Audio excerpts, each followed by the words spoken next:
Hello and what is going on, my friends? My name is Hootmoney. Today I will be talking about Faraday Future Intelligent Electric Stock, or ticker symbol FFIE, a stock that I am extremely bullish on and I believe is one of the most manipulated shorted tickers in the entire market currently. So I wanted to bring you guys this update video. If you guys enjoy this content, I kindly ask that you hit that like button and subscribe to the channel if y'all are new. If you guys wanted to join Hootmoney Trade Alerts, we are, in fact, doing that 15-day free trial. First link in the description, first link in the pinned comment section. If you guys wanted to check it out, if you were thinking about joining and you weren't sure, then right now is your opportunity, my friend, to see if it's something that you would like with that 15-day free trial. So again, first link below, description or pinned comment section. But let's get right into it. So you can see right there,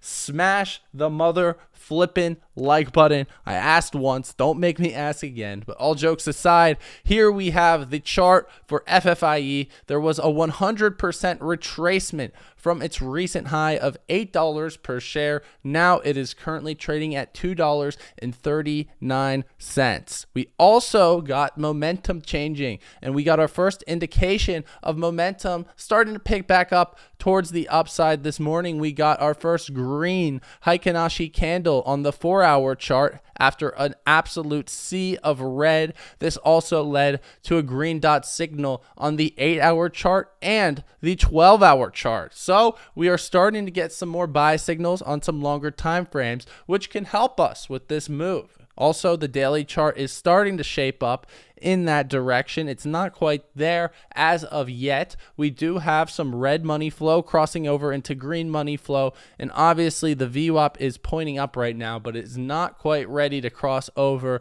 Tomorrow, if we continue to see some positive price action, we should definitely cross over to the upside, and getting that red to green money flow crossover will be a very nice thing to play. Also right here, if we're just looking at the Heikin-Ashi candles itself, the body of the recent Heikin-Ashi candle on the daily chart is above the lower end of the body yesterday. This is usually a pretty decent sign as well for the stock. So technical analysis is still looking absolutely fantastic. Just that 12-hour chart, getting the buy signal, getting the green Heikin-Ashi candle as well, is continuing this nice green money flow, still being in a very oversold state. I mean, you can't really ask for much better of technical analysis. I mean, I think it should be pretty easy for this thing to hit $3 per share just based off of the TA alone. Now, we do know that there was tons of shorting in this stock. FINRA exempt volume has not really slowed down at all. It's still absolutely absurd. You can see right here, 5.8 million short exempts as of 7/22. That was last Friday. Then on Monday, it had another 933,000, and then 745,000 as of yesterday. So it has not slowed down whatsoever. Once it hit this number, 5.8 million, there's continuing to be elevated short exempt volume each and every single day, although short volume ratio did come down just a little bit there. So short exempts are absolutely crazy, and it's one of the craziest in the overall market. I know I say that and it could sound like a meaningless term, but if we're actually comparing the short exempts to the free float of the company, FFIE has the 7th highest number there. So we're looking at a short exempt to free float ratio right here.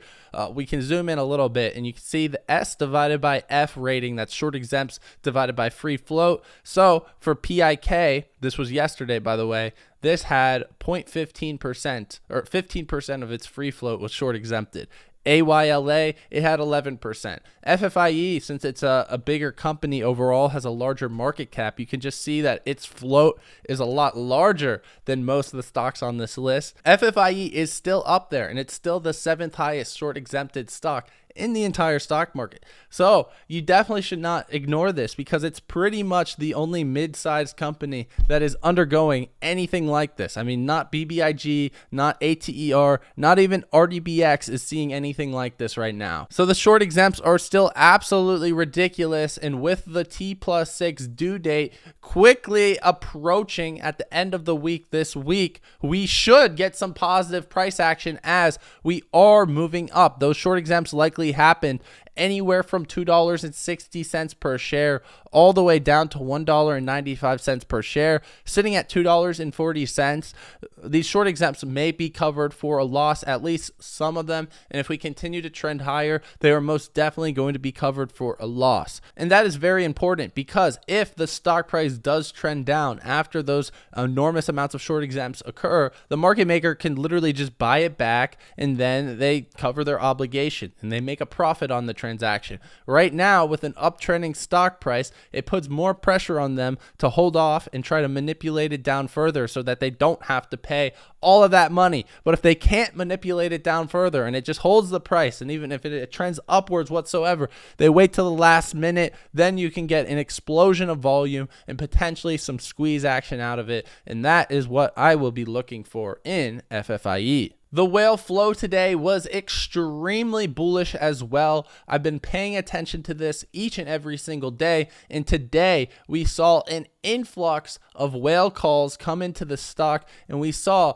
nearly 1% bullish premium come in. Altogether, we are looking at calls and puts, bid and ask. So we're just looking at all of the bets today, and it was 91% bullish, pretty much entirely bullish until this stupid bear came in right here. They're just rolling out their put option, most likely because they're losing on their put option, right? Yesterday was also very, very bullish with 82% bullish premium. However, most of that bullish premium was not from buying calls. In fact, not a single call was bought as of yesterday. That 80% bullish premium came from huge amounts of puts being sold, particularly this $3 put that is expiring November 18th.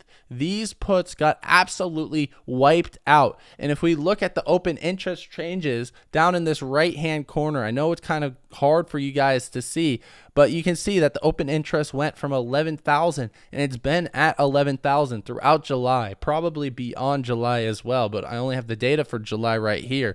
And just yesterday, they started to close these puts. So open interest went down to 9,900. Then today it went down to 6,000. So if you buy a put, you want the stock to go down. So if they're closing their puts, that's a bullish move, and it means that they're closing out short positions. It also signals to us that shorts went out of this thing, right? Shorts don't want to be in this stock. They are literally closing their positions. This brings me in to the $3 call that is expiring on 7/29, or this Friday. This stock has also seen major increases in, not stock, option, my apologies, but major increases in open interest. If you look right here on Friday, open interest was at 41, but it had 6,000 in total volume. Then next Monday, open interest shot up to 4,272. Then the following day, it shot up to 7,192.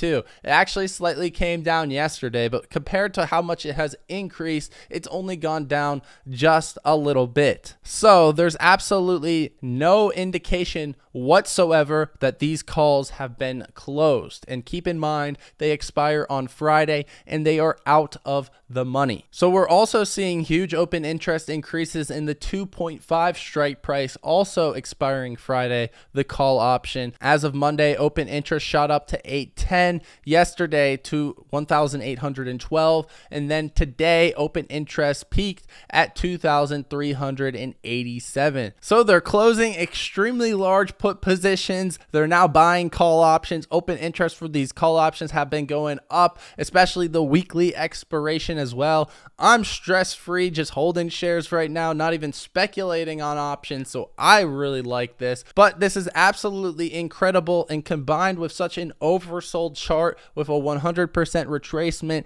and all of those short exams being due. I can't even pull it up right now. This is just an incredible opportunity. We've got more, my friend, so bear with me. Now we are going to be looking at max pain. What is max pain? Max pain is a market maker bias. So when you're buying call options or buying put options, there's a seller of those put options and call options. The seller of those options want those options to go to zero. They want them to be worthless at expiration. What max pain is it basically makes it so that the max amount of call buyers and and put buyers lose money, so that the person selling the option makes all the money. Because typically the seller of options are market makers. It's not always just someone who's just selling a call from their personal account. They're usually market makers trying to fulfill liquidity. So if these market makers are trying to make money, they're going to try to push the price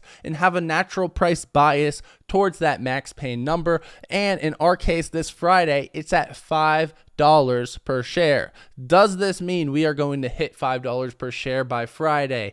Absolutely not. It just means that we are going to have that bullish positive bias to the upside, because market makers or option market makers are going to try to push it to that max pain value. Next week, it's at 4.5. Again, we're sitting at $2.39. There's plenty of upside to that max pain value. Again, 2 weeks from now, 4.5 max pain. If we jump all the way to the August expiration, which is the monthly expiration, which usually typically has more open interest than weekly expirations, that's at $6 per share. Again, guys, we are trading at $2.39.